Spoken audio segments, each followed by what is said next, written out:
Doamnă și domnilor invitați, bine ați venit la panelul Building a More Resilient Critical Infrastructure, Lessons for the Future. Înainte de a intra în tema panelului, am plăcerea de a vă prezenta musafiri invitații din ziua de astăzi și voi începe cu doamna Līga, Raita, Rozentāle.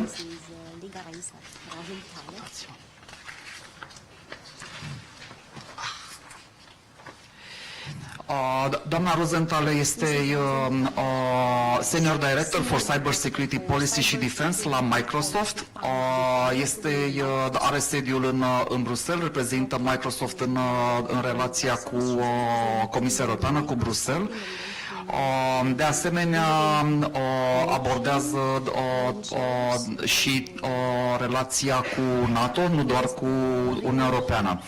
De asemenea, este activă în Comitetul Women for Cyber, este membru în Advisory Committee, de asemenea membru de advisor pentru CyDiplo și în Global Cyber Alliance.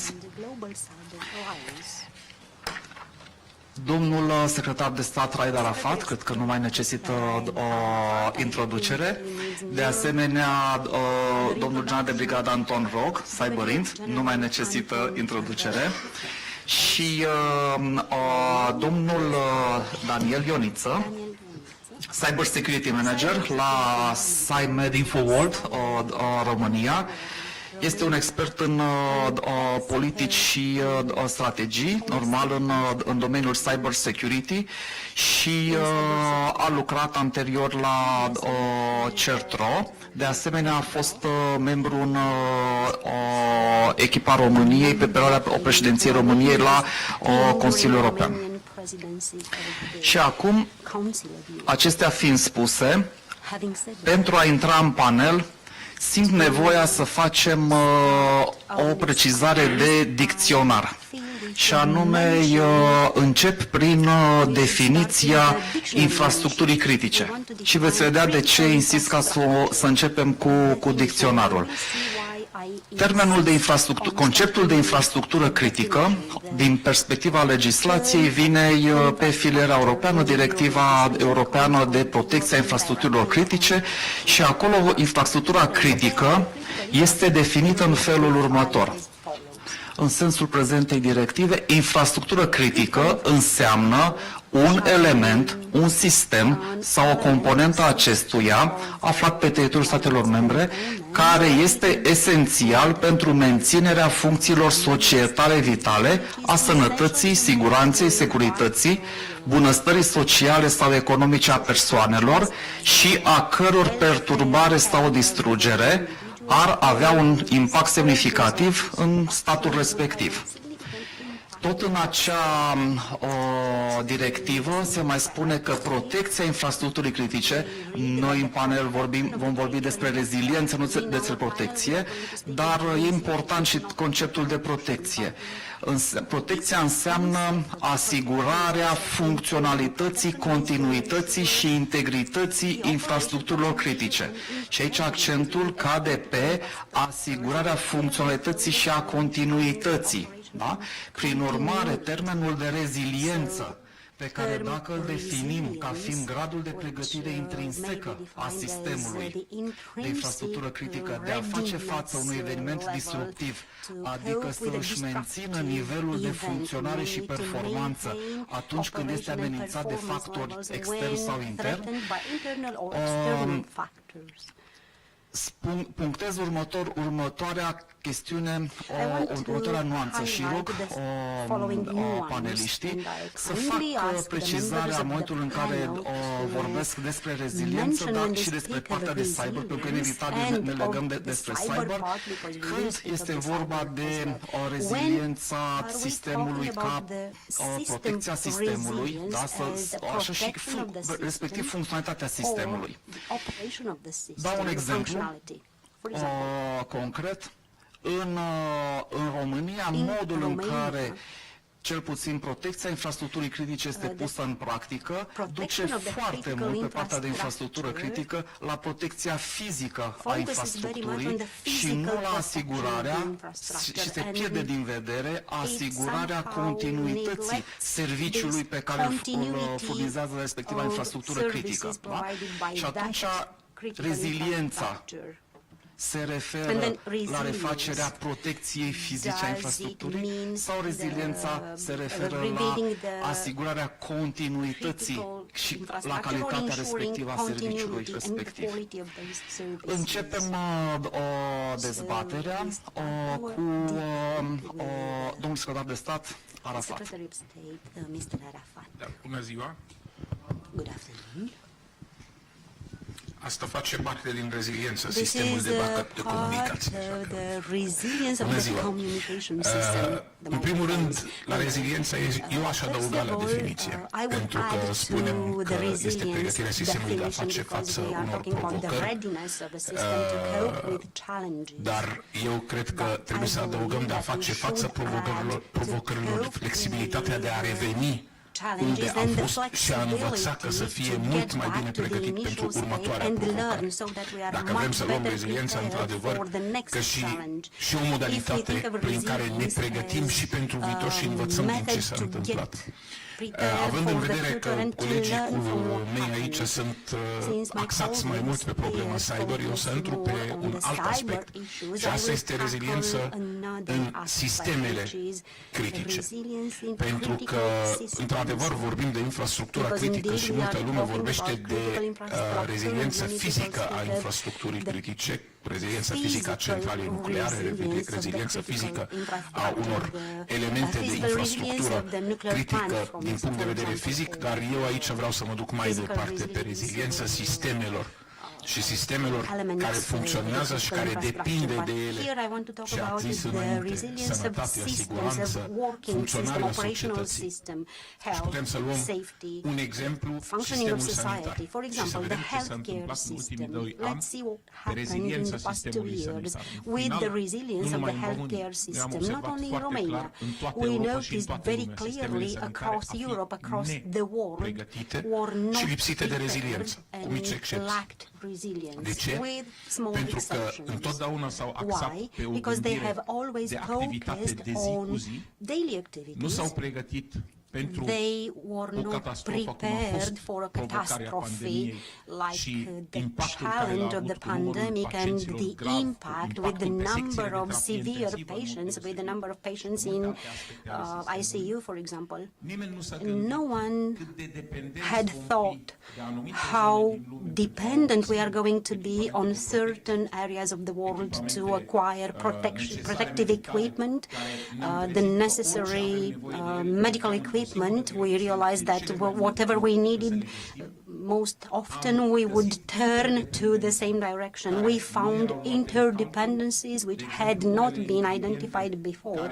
For example, certain ingredients which only came from certain countries to manufacture medicine. And if one country stops delivering, then you can't do it anymore. And then we found interdependencies between ourselves when we decided to stop exporting medical equipment. Not only us, all the world. Everyone said we no longer export. At some point, the Swiss ambassadors called me and said, Raed, we have a problem. You blocked the production of ventilators in Switzerland. Why? Because we no longer receive components from Romania, so we cannot build them anymore.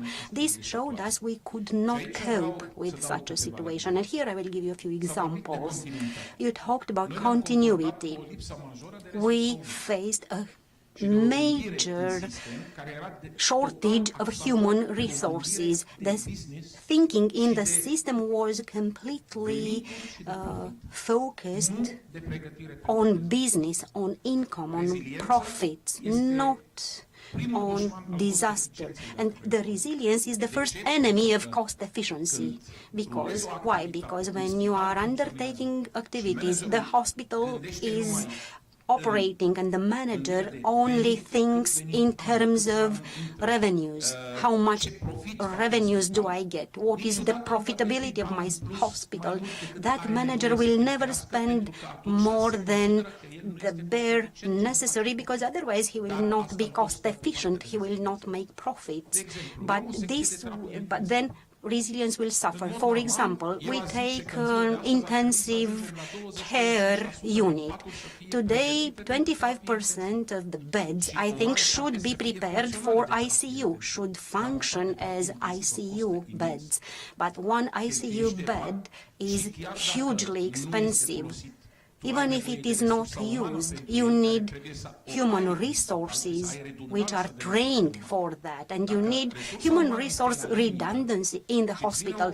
If you have human resources on the verge of the necessary and you have a pandemic which will cause the illness of half of your staff, you can no longer undertake your day-to-day activities. So the resilience of healthcare systems and the resilience of systems generally should consider any major challenges we might be facing, and we need to accept that apart from funding should go to training and readiness, even if at some point such readiness might seem useless, pointless, and I will return to this. One of the problems we have been facing across the world is the lack of stocks. We had an exercise during the Romanian presidency to the Council of the European Union. We had an exercise in Brussels for a pandemic in 2019. If anyone hears that, they will say, well, we surely knew about it. That was a plan. But the exercise was just for us to see how ready we are for a major challenge. The conclusions of this exercise, which had been communicated by us at the end of the Romanian presidency, was that Europe is not ready. We don't have stocks. We don't have sufficient adequate human resources in terms of numbers, of qualifications. This is what we wrote in the report, and this is what we have been facing after 2 years, and it's not over yet. Why don't we have stocks? Because many people think it's wasted money. We started to build up stocks. And I try to explain what we are facing. We had an emergency ordinance approved on strategic stocks, ventilators, protective equipment. There was an inspection, and someone said, because now they found in our stocks materials, but we are talking about stocks, and they said this is money poorly spent because you have stocks which are not used. But our question is, we need to have stocks just to have stocks. If we use them, we have to complete them again, not just ignore that. This is readiness in the healthcare system, and the human resources are one of the main problems. In Romania, we found a temporary solution. We may transfer staff, we may use students. We had more than 10,000 medical personnel posted from one location to another during the pandemic, pneumology, radiology, across the country to hospitals where there was no personnel to work there. More than 10,000 people posted for 1, 2, or 3 months to work elsewhere. And this is how we managed to cope with our lack of readiness. Second, we used 2,000 students in medicine to replace the nurses, the missing nurses. That shows there is a lack of resilience because we could not train an adequate number of staff in hospitals. There are countries facing huge issues with human resources. A few days ago, I was talking with a USA colleague who was in the ICU, and he said, I have 80 patients waiting to be hospitalized. And I said, but why? You had, things were great with you. You had no waiting times. He said, waiting times 35 hours for admission to the ICU. Why? Everybody knows right now they have a shortage of nurses. The hospital management closed down 200 beds without thinking that what do you do with the patients? They are moved to the ICU. Those patients cannot be just sent home. So when we think of the system resilience, you cannot think about components. You need resilience across the healthcare system. We discuss about the emergency system. And then I will move to another component different from the healthcare. The Romanian emergency system in Romania developed following a certain model, but there are many interdependencies. SMURD depends on firefighters, on the aviation from the Ministry of Interior. This entity is interconnected with the ambulance services because they work together in the field. So this is a functional, operational system which was proven to be highly efficient during the pandemic. And now we hear there must be a change. Okay, but what do you bring better? Do you come with something that would work better? Because what's the point? Once you created a system, if you change something wrongly, then just like in a domino game, everything will fall down and you will have to start building again, and maybe you won't do it just as good, and you lose time and experience. So that's another thing.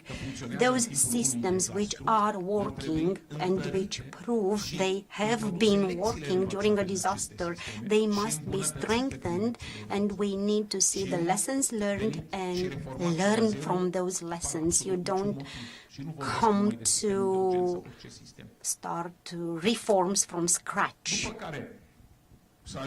And then to get to one more aspect. In the past years, we have been training very much for civil protection, and we purchased lots of equipment, and we were told you should not buy them because that's wasted money, high-capacity generators, camps for people, homeless people, and then we used the camps when we had the refugee crisis. We have had them for 2 years, so we could use them immediately. And we had the situation in 2017 in Timișoara and then in Ialomița. We sent tens of generators to cover the companies in a situation of power shortage that affected thousands of people, but we were resilient. We were ready. To conclude with the last example, what happened with us in the airport and air travel industry after the pandemic. In many places, we found thousands of lost luggages abandoned in the airports. Thousands of people left and did not want, were sacked during the pandemic, and now they don't want to be employed again there. But my question is, if we decided somewhere 1% of your profits every year will go to a disaster fund, and instead of firing people from a company, we use this money to pay them for 3, 4, 6 months during a crisis period, and we do not fire them. And this would be a resilience account. It would be much easier for us to overcome a disaster instead of firing the all the employees of a company, and then we start rebuilding that company again, especially if we are talking about a pandemic that would last 1 or 2 or 3 years. But we need to think ahead. It takes readiness, resilience in the viewpoint of someone working in the field of civil protection and emergency medicine. That means readiness. It means you need to prepare the mindset, continuity, and the system, and that means funding, predictable funding, appropriate funding. It means you need to understand the readiness mechanism. Why do you need stocks? Why do you need redundancy? Why do you need expenditure which is not cost effective only in the viewpoint of the business? You need to think of the operation of the society.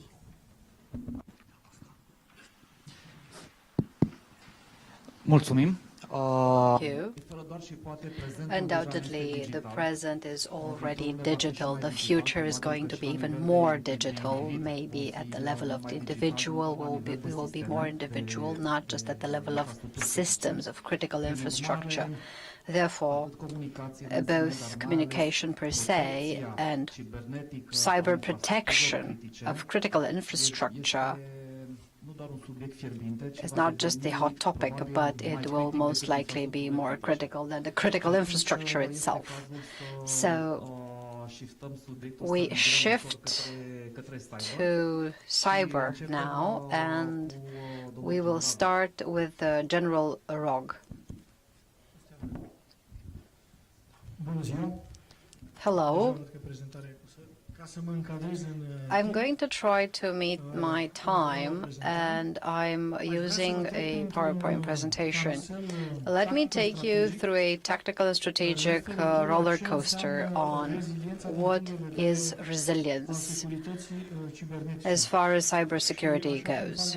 And as I always, or I most usually do, I choose one sequence or example or a series of examples that can help anyone understand better, although they're not experts on the matter, to see what the topic is all about. As far as cyber attacks go and cybersecurity, we face very complex attacks of espionage, of financial areas, but the most visible with the highest impact on business or with a great impact on the individual are ransomware attacks, and those that per se do not cause material or technical damage, but the ones on the image, that's DDoS attacks. As you know, we faced this year at the individual level, at the government level, and it's difficult to mask. The press raged on these attacks from the Russian area, from the China area. I'm going to refer more to the ransomware attacks today. The data of the victim is encrypted. 33% of such attacks are ransomware. So this is quite relevant, and the effects are in certain cases bankrupting or a cease of activity, and this is what brings us back to resilience. And of course we can't just speak of the technical or physical resilience. We must speak of the resilience of the entire system, and people are included, because the weakest chain, the weakest link in any system is the person. Because if we have technical errors, these were not properly installed, if these are human errors accessing a message that is not was not sent to you, or opening an attachment, again, this brings us back to the human link. So in any cyber system, by far the weakest link is the human one. More recently, last year, but more frequently this year. In case of ransomware attacks, we are faced with double extortion and triple extortion and ransomware as a service. So it's not just encrypting your data. They steal all your data, or some of them, in case of double extortion, and then blackmail the victim to make them public. This can be financial data, customer data, industrial secrets. So once they ask for money to encrypt it and then to not make them public. Or even business-to-business attacks, so attacks on businesses that work with other businesses. They ask for money to the customers of the business as well, telling them that we stole your data from those that you do business with. You have to pay for them if you don't want to see them made public. It's quite an intensity and increase in this type of attacks. And there are even turnkey ransomware attack products. So you don't have to have any type of technical knowledge. You go on the dark web with crypto coins, irrespective of what type it is, and you buy a ransomware. And it's not just that you buy it, but those that sell it for you also carry out the attack on the target. Next slide, please. So we've defined the problem. The problem that I have to be, or against which I have to be resilient in Romania and worldwide, would be the ransomware attack. What do you have to do to be resilient? Well, we're trying to do several things. The CyberLink National Center, and not just this, but I will refer to this mainly, constantly is signing internal documents through which my colleagues from CyberInt and other areas go daily to various public institutions or private institutions and speak 1 or 2 hours on what being resilient means, on what being protected against a cyber attack means, and of course against ransomware. We have publications in English and Romanian giving simple advice, and although it's simple really, 90% of the CEOs in private companies or public institutions disregard them and take no measure. They start taking measures only after things happen. And really, I fail to understand this approach. What else has been Romania doing? It has tried to discuss prepare a new legal framework addressing the issue of ransomware separately. It performs cyber defense exercises, takes part in competitions. The idea is to have a critical mass of specialists that can intervene through contracts that the institutions or the companies have through specialized cybersecurity companies or with institutions responsible at the national level to develop this resilience. And of course, we also perform exercises at NATO level. Romania has been this past year one of the nations that has joined the U.S. Counter-Ransomware Initiative, a U.S. initiative taking strategic to tactical measures from international to national level to fight against this phenomenon. Also, for their critical mass and specialist area, for 3 or 4 years now, they've started in Romania with our support educational programs on cyber and higher education and high school level as well. And we see this. They're trying to build an environment in Romania that limits the effect of such attacks and that creates a society that is resilient to such attacks. Next slide, please. So, at tactical level, what does the Romanian intelligence system do? What does CyberInt do? It operates through an operational center giving services to 61 institutions in the government, starting from the government, agencies, and so on. How do we do this? Well, we see a set of technical aspects: forensic analysis, malware analysis, cybersecurity audits, and if that institution is not ready and is the victim of a cyber attack, ransomware attack, we have a quick response team. Next slide, please. Okay. Now let's put things into context strategically. As the moderator said, we live in a digital world and we will be even more digital and digitalized. So it is impossible to go back. We have so many advantages, and you see them listed there. More efficient services for the citizens. There's room for improvement here.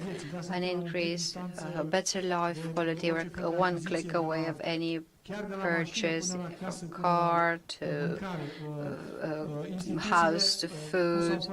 The institutions willy-nilly are even more efficient. Data exchange is very quick, and the government cloud will be possible, taking all these issues to another level. So in this digital world, we cannot not speak of systemic resilience, from the technical side to the human factor. Next slide, please. And now we're back to the strategic level. Romania has managed, through a great IT effort, to get the vote of most European countries and to bring ECCC in Romania. We have to say that Europe, unfortunately, is not at the same technological level for production of chips, technology, and cybersecurity as opposed to the US and Asia. This European agency, Cybersecurity Competence Center, relies on the fact that you have the technological development as far as cybersecurity goes at the European level, and the role of this agency that complements resilience is to fund and follow the implementation of projects. And this again brings us back to the money, as the State Secretary said, to fund projects that create services and technologies that make Europe, and not just Europe, more resilient. Next slide. Thank you. Thank you. You've made my life easy. All right. Moving on to Microsoft. As you well know, this is not just the provider of Windows and Office. It is one of the great large providers of cloud and security services. Right, Riga? Sigur că da. Yes, definitely. Now Thank I'm you for the inviting you to... introduction. Yes, please. And I hope that most of the participants now know that Microsoft is more than just the provider of Word and Office. Thank you very much for the invitation to this event. I'm very honored to attend and saddened that I could not be there in person. This security forum has arguably never been as relevant as it is today, with an ongoing war in the region that threatens security and peace globally. I very well remember the last time I could attend the Black Sea and Balkan Security Forum. It was mid-June in 2019. We are on the coast of the Black Sea, I participated on a panel with similar distinguished colleagues.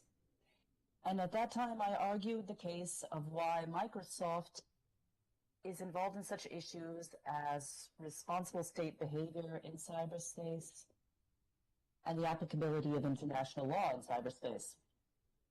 At that time, I was still talking about the impact of NotPetya and the concerns over the proliferation of offensive cyber activities. At that point, cloud services were not included as critical infrastructure in EU legislation, but that discussion now seems like it was light years ago. I'd like to use this opportunity to focus a little bit on the lessons we have learned on resilience from our work in Ukraine, and how we can take these lessons learned to apply them to the future of resilience of critical infrastructures in the NATO or EU context. I hope you can all hear me well. It's a bit difficult. I have an echo in my ears. Okay, on Ukraine. Just before the invasion of Ukraine, we saw at least 6 separate Russia-aligned nation-state actors launch more than 237 operations against Ukraine. These ongoing attacks threatened the welfare of citizens and the government and really targeted critical infrastructures in many ways. They degraded those institutional systems, tried to disrupt access to reliable information and critical services, and attempted to degrade confidence in the country's leadership. We've seen and have published a detailed timeline of these Russian cyber influence operations, starting from Russian-aligned actors repositioning themselves as early as March 2021 and escalating actions against organizations inside or allied with Ukraine to get a larger foothold into Ukrainian systems. By mid-last year, Russian actors were targeting supply chain vendors in Ukraine and abroad in NATO-allied countries to get further access to various systems of government. And in early 2022, when diplomatic measures failed to de-escalate mounting tensions around a Russian military buildup on the Ukrainian borders, Russian actors launched destructive wiper malware attacks against Ukrainian organizations with increasing intensity. As just identified, malware can be one of the most destructive forms of cyber attacks. So due to these threats that we saw in Ukraine, we've worked very closely with the Ukrainian government and cybersecurity staff to identify and remediate threat activity against Ukrainian networks.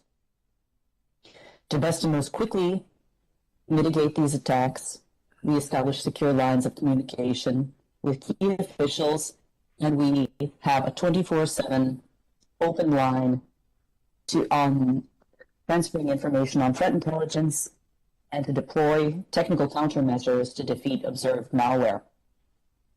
But I want to identify one of the key measures that has allowed us to assist on cyber attacks in Ukraine, and this goes directly towards building resilience and maintaining continuity. It has been to move digital operations of the government into the public cloud and outside of the country itself.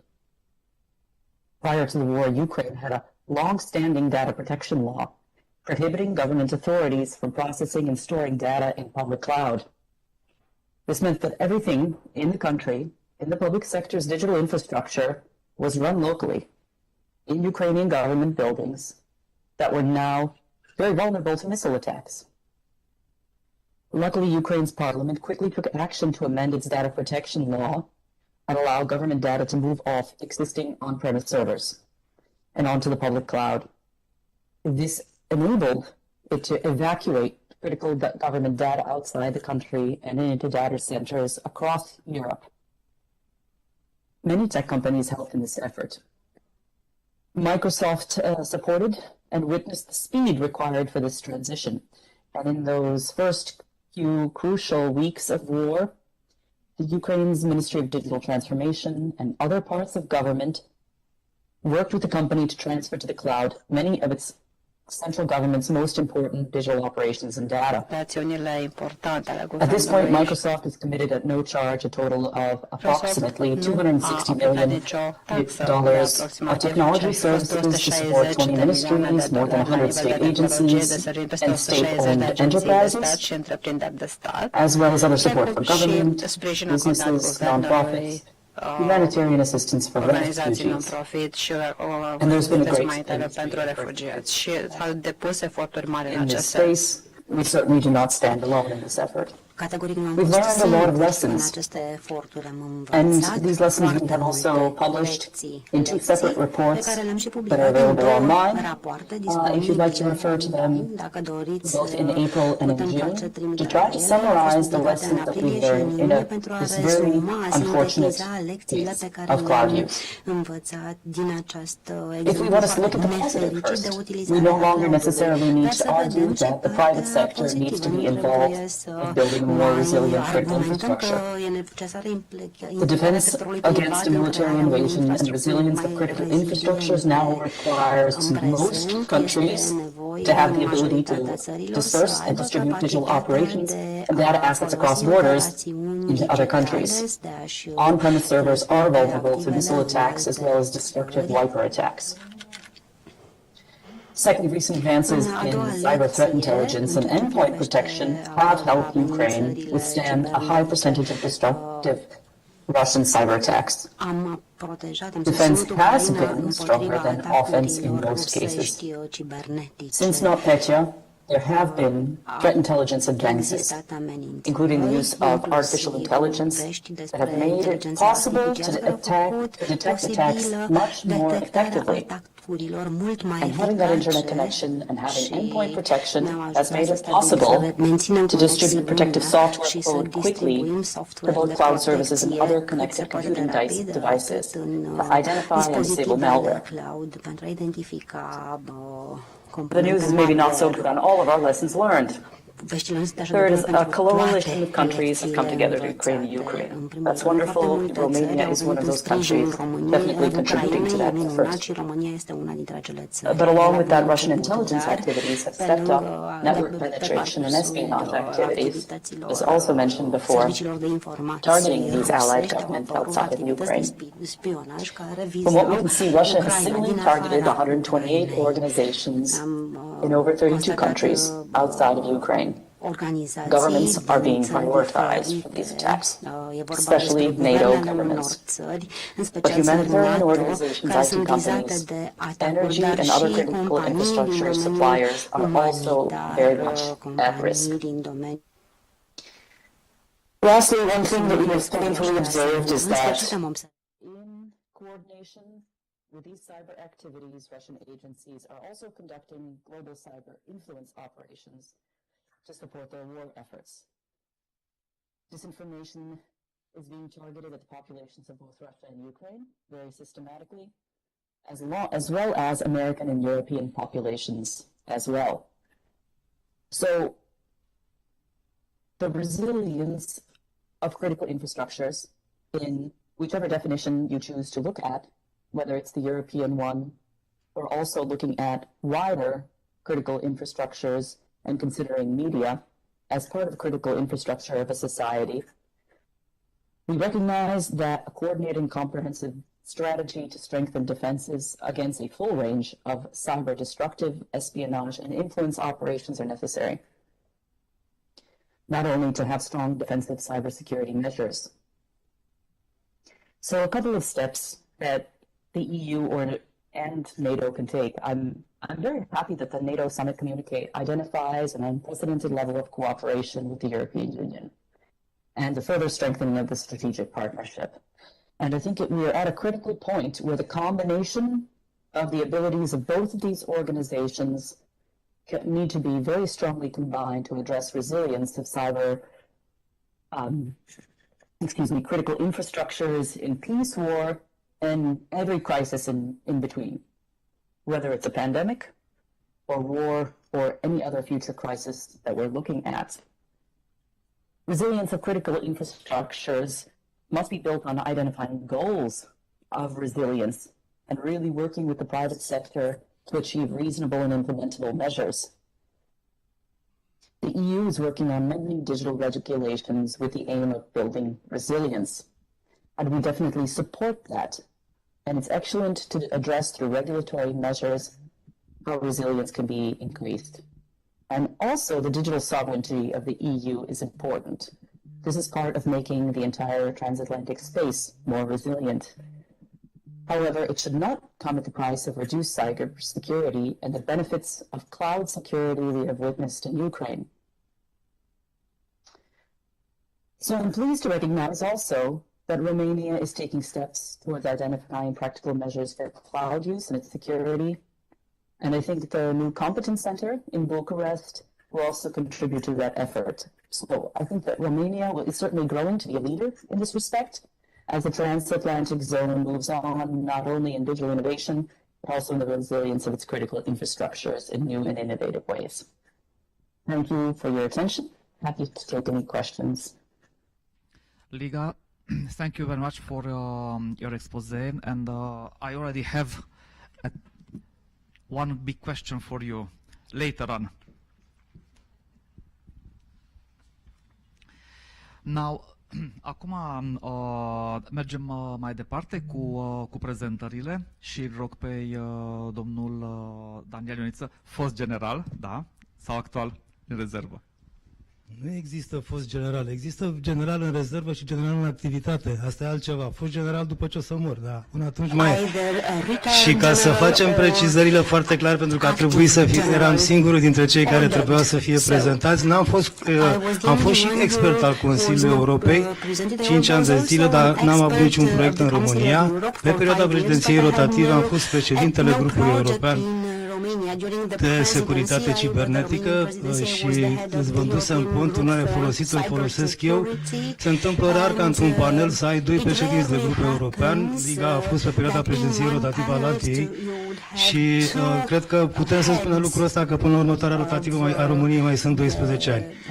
Dar haideți să ne uităm puțin la să avem o vedere asupra sistemului medical din România, pentru că ne întrebai la început de reziliență, dacă să fim rezilienți sau dacă să răspundem.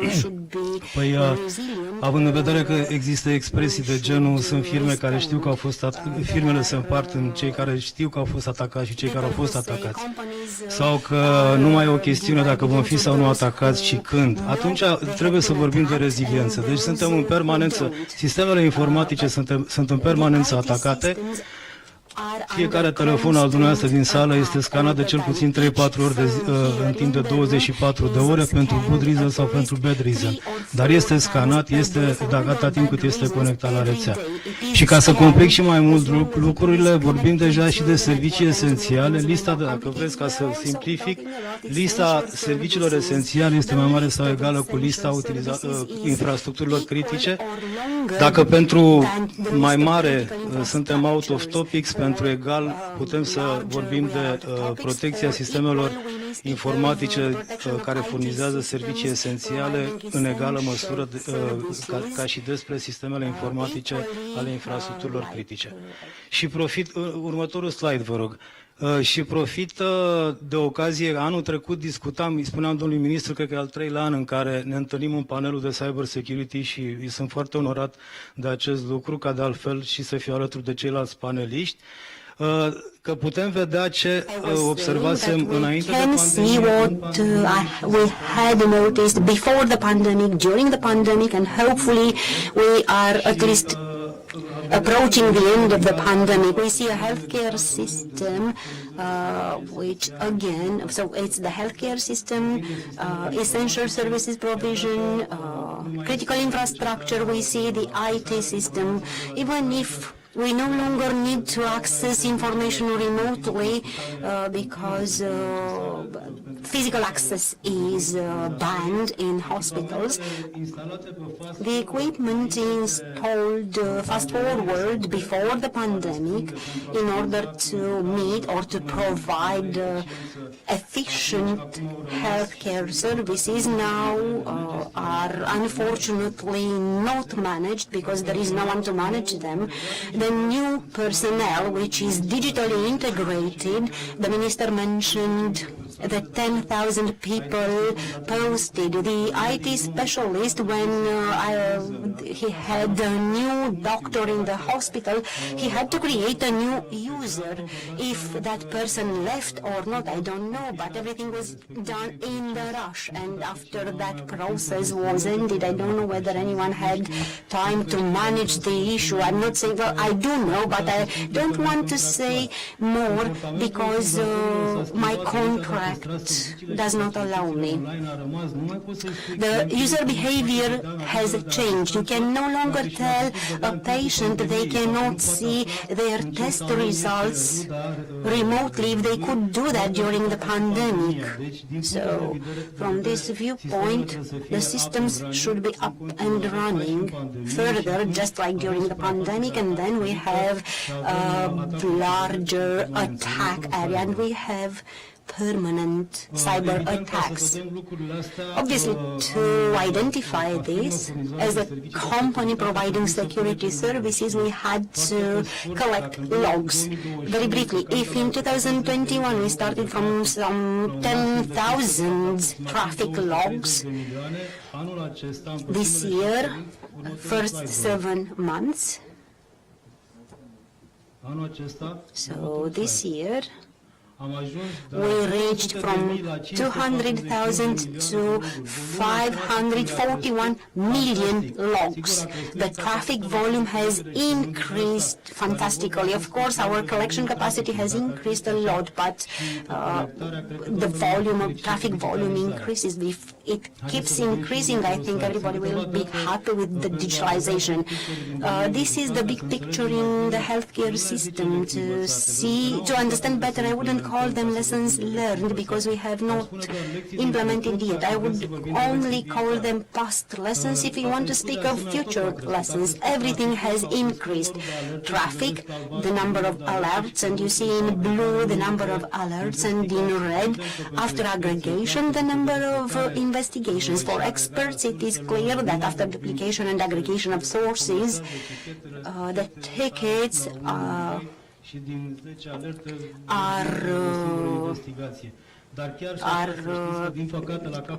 filtrated, and we speak of fewer investigations, but at the end of the line there is no one who can implement the recommended security measures. Why? Because very many hospitals have experts from the statistics office who are also in charge of the IT systems. That's awful, and to hope that we will have 637 cybersecurity experts, I don't know, there was a study assessing the needs. That's purely utopia. So we see an increasing trend in vulnerabilities, and this is also good news. If the industry has identified so many vulnerabilities, it means that capacity has increased. There are new signatures in the common vulnerability exposures, and security equipment takes data from there to solve vulnerabilities. Here we have another example of increase in the number of alerts. Starting with April, with a peak in July, we have an exponential increase of alerts generated by the incident management system with Cymed. And this is not just random. Next slide, we are talking here about a campaign, brute force attack. With the RDP protocol we investigated, we sent the report. If we look at the structure of the devices used in Romanian hospitals, obviously the working points, normal users are mainly their servers, and we also have there a very, how should I explain. It's a vulnerability in itself. It's those embedded devices which are it's extremely difficult to be protected by security companies. They are delivered by companies with different operation systems. Some of them still have Windows XP installed, and you cannot access them with security systems because they include the rights of the supplying company and so on. I'm sorry, we don't have the time to debate now. The second major problem of hospitals in Romania, besides the lack of staff, is the lack of security equipment and obviously the lack of specialists. As I mentioned, we installed the Cymed box.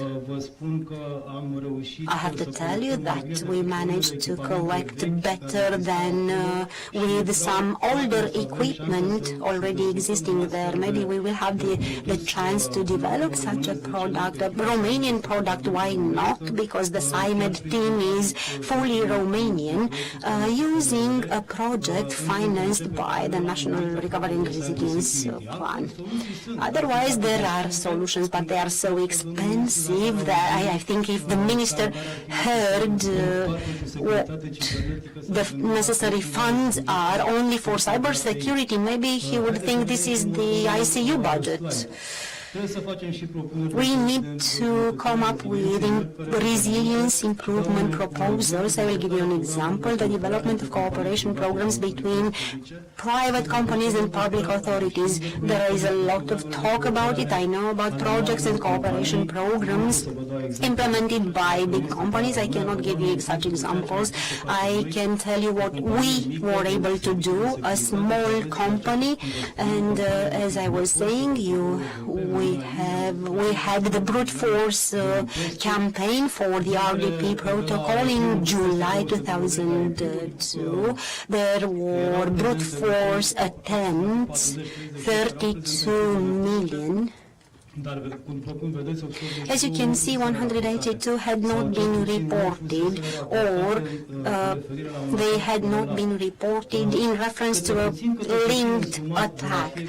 Little by little, if we sum up the efforts of small companies, then we can make a difference, because no one can give you a threat intel from outside. Give me the next slide now. Expertise transferred with our Cymed team, which helped operationalize in less than 8 months a security team which is authorized at or certified at European level. I'm trying to do the same in the maritime field under a program in partnership with the University in Constanța to create a cybersecurity operational system to supply innovative cybersecurity services. So this is how we transfer the experience we gained in one field, essential services, and transfer it to another field of essential services. We need, in terms of a private company, from the viewpoint of a private company, from the viewpoint of our experience working with the National Cybersecurity Authority, we need to better define and clarify the roles. The state is the regulator and the private supplier. The private company is a supplier. I want to thank the person who said they provide protection to the 61 institutions under the governmental umbrella. Thank you. You do not do more. Allow us, the private sector, to do the rest. And some of the profit would go to the state as well. If we talk sectorally, the law, Article 17 of the law, and I know what the law says because I participated in writing the law, the sectoral thirds do not have to be necessarily public. I can tell you we will not have have the necessary experts. That's not possible. Similarly, notified cyber attacks. How can you notify without endangering your contractual relationship? If you notify the customer they are under cyber attack and they do not, even if the law says you have to do it, next time they will not sign a contract with me, and then I have to be very careful with the contract clauses and be sure. Now, the criteria, intervention teams for IT security or cybersecurity incidents, there must be criteria, because otherwise we will still have incidents, and you will see what happens with those audits after we have the criteria, but they prove to be unlawful. We've talked about this. One more slide and I'll stop. Okay, so I'll just take from here the ideas of the joint platform. Currently, the email servers in hospitals are operating through hosting, or God knows who. The websites of hospitals are operated by another company. The servers with the management applications by another company. The MSP is delivered by another company, ISP by Telecom. And then there's this cybersecurity company and asks everyone to give them access to the equipment to protect their equipment for the beneficiary. Maybe a joint ISP, MSP, MSSP platform, but maybe stored somewhere in the government cloud, would have all that data united and brought together, and with respect to confidentiality, integrity, availability, we can know who accessed what and what they're liable for. I think this is the last slide. Apologies for taking too much of your time. Thank you. Mulțumim. Ne-au mai rămas 10 minute. Thank you. We now have 10 minutes left. Let's take some questions. In the order of the presentations, to Mr. ARAFAT. Two questions that maybe will be answered through one idea.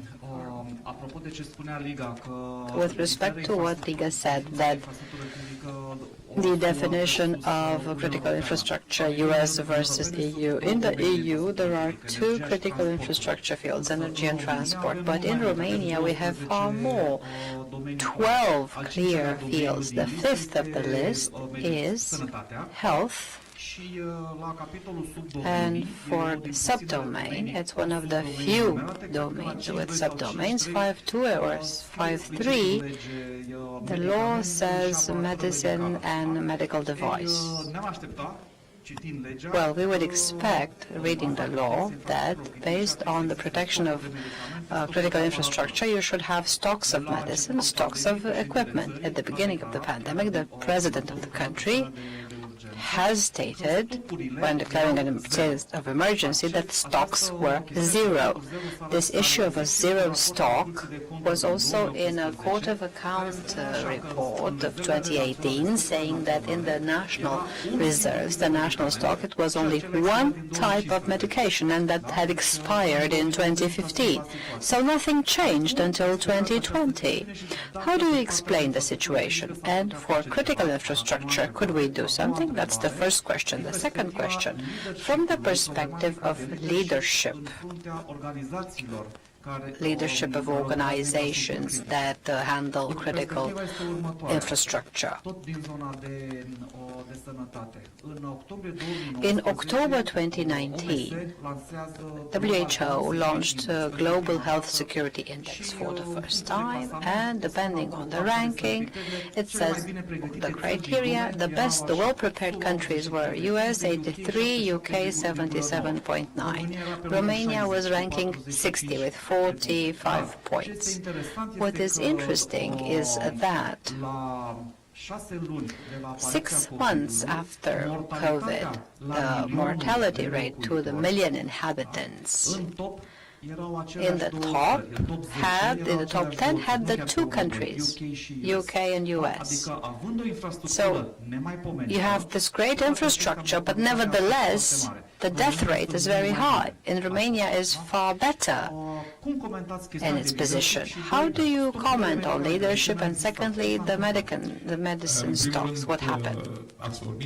Well, you spoke very well of what we believe to be critical infrastructure. And in Romania, I'm happy that we have a close model to the US, because in the US, police, firefighters are critical infrastructure. These are considered critical infrastructure systems for the city, for the country. So in Romania, the fact that they've added the health system, the defense, civil order systems, all these are critical infrastructure, deemed to be critical infrastructure, and this is how we should look at things.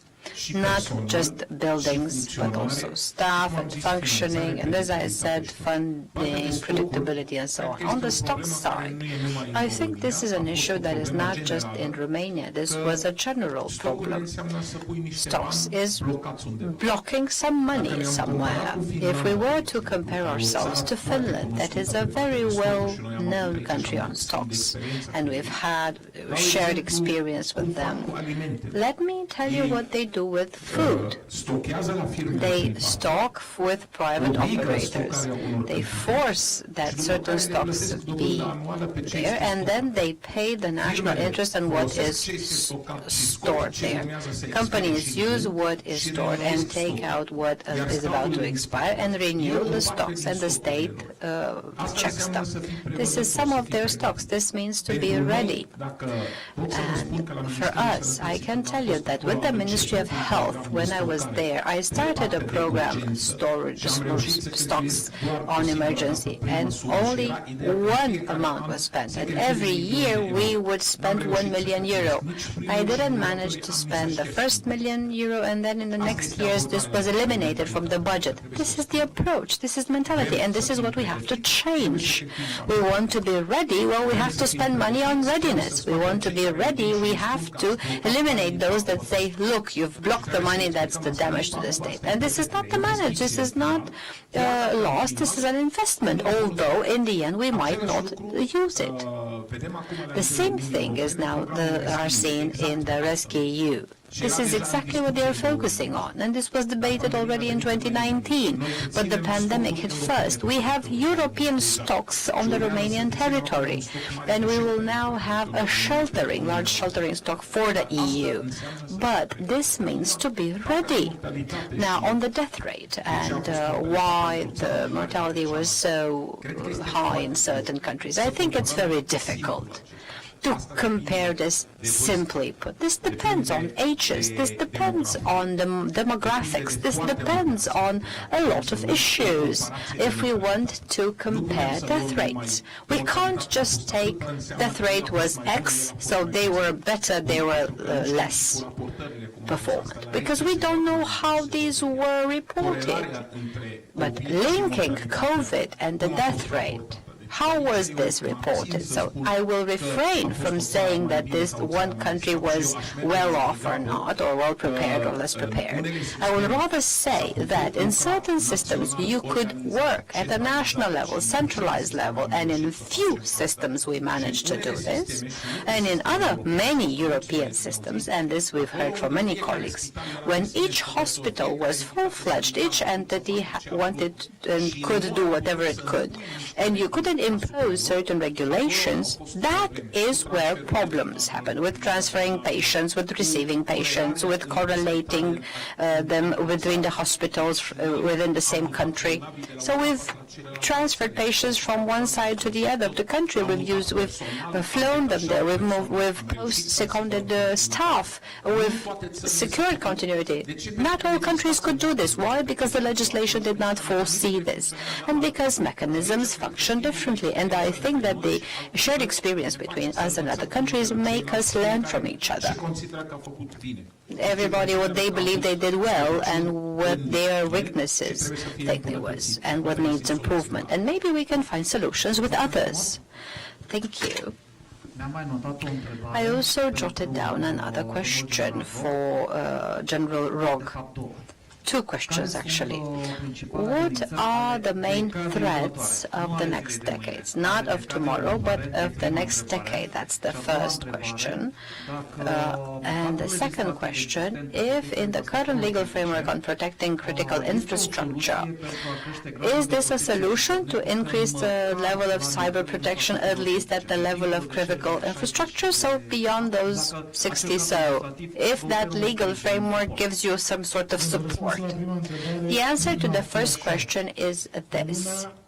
The world is heading toward IT. Everything is electronic around us. It will be more and more so.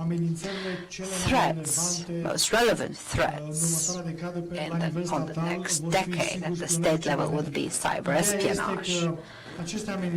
These threats are somehow treated in a closed world, shut in the world of government decision makers and less for the IT. And they're very less known to the public. Their effects are not felt immediately by the population because usually these are medium and long-term effects. Negative effects, strategically speaking. So a state that is hostile to Romania gets strategic information on what Romania wants to do in the next 5, 10, 20 years. And this it makes this process very difficult, exceptionally difficult through subversive actions and vectors that they have in Romania. And I'm speaking here of the people in the media and in other places that support certain positions that are fundamentally against Romania's interests, having this information ahead of time of what Romania wants to do strategically, and in the long run they act at the level of international institutions and they stand against initiatives or endeavors that Romania wants. But this is not felt by the public. In the next decade, the threats that will be strongly felt in the industry from small to medium and even individual level will be ransomware attacks. This will surely be more and more seen, and you shouldn't pay first and foremost, and you should have a backup. Data safety backup somewhere else that is unrelated to what you are currently using, and you'll just have some downtime and come back. And of course, complex measures to have technologies for your protection. That would be my answer to the first question. The answer to the second question, the law for critical infrastructure supports average, at the average level, this issue of cybersecurity to be optimistic. Romania needs this law. It has its own style of enacting certain laws. Some things happen quicker, some later, or in a third or fourth attempt. What is good now is that we have a new strategy, and we are one of the institutions that are really trying to put it in practice. But if we take a look at only at the law for critical infrastructure, this provides a medium support, because most institutions, in order to avoid putting in practice mandatory values, they declare their critical values below those thresholds that would make it critical. Thank you. Now, I'm going to Līga, and the question It sounds like the EU regulations regarding cloud providers seems to be, how to say, quite tough for tough barriers against non-EU operators. What is Microsoft's perspective on this? And in fact, are you going to adapt your technology, your policy, to become compliant with the EU regulations regarding cloud providers?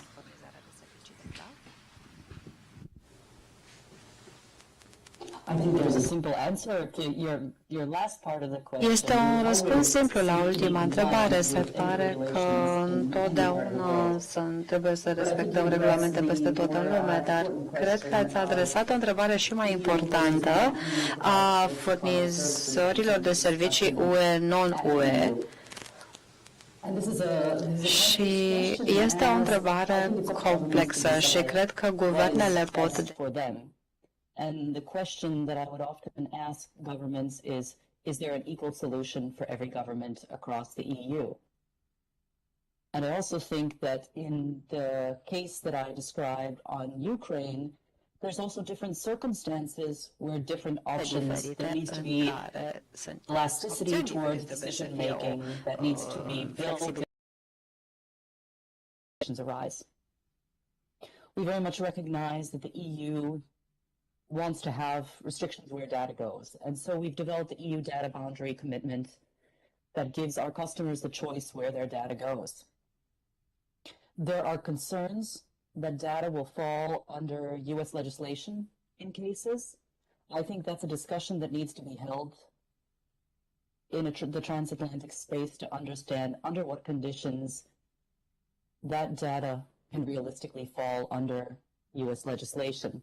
I think there's some misconceptions in this space that require a deeper conversation.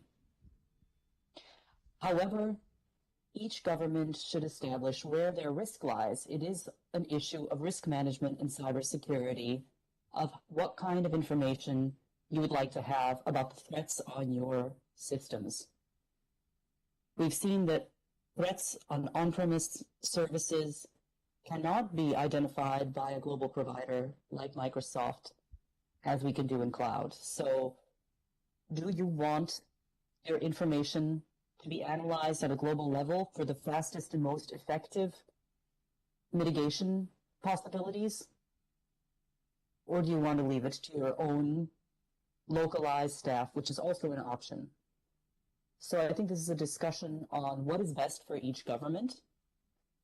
There are different options, as we've seen throughout the EU, and we're a very willing participant to discuss those options further to find out what's best for each government. Good, thank you. Sorry for misformulating the question regarding the compliant being compliant. Of course, you will be always compliant. I just wanted to ask if you are going to adapt in order to stay in line with what the EU is asking. But of course, the answer is yes. Okay, thank you very much. Aș mai fi avut o întrebare pentru domnul Ionuță, dar dat fiindcă ne-a expirat timpul, pun doar întrebarea și răspunsul pe hold. Întrebarea ar fi fost din perspectiva parteneriatului public-privat, nu neapărat ca o lege dedicată parteneriatelor, ci a cooperării dintre privat și public. Ce dorințe ați fi avut către actorii statali? Păi dacă tot m-ați întrebat măcar pentru auditor să vă și răspund. Să nu mai fie one-way direction. Asta este dorința. Adică, evident că... nu doar o comunicare. Evident că eu înțeleg nevoia autorităților să acceseze informațiile și că firmele private le dețin, dar dacă vrei să le ai și a doua oară, răspunde, că altfel a doua oară vei avea minimul necesar și vă spun, minimul necesar nu poate fi controlat de stat. În regulă. Liga, thank you very much. Domnilor, vă mulțumesc mult. Doamne și domnilor din sală, vă urez o vizionare plăcută la următoarele paneluri din forum. La revedere!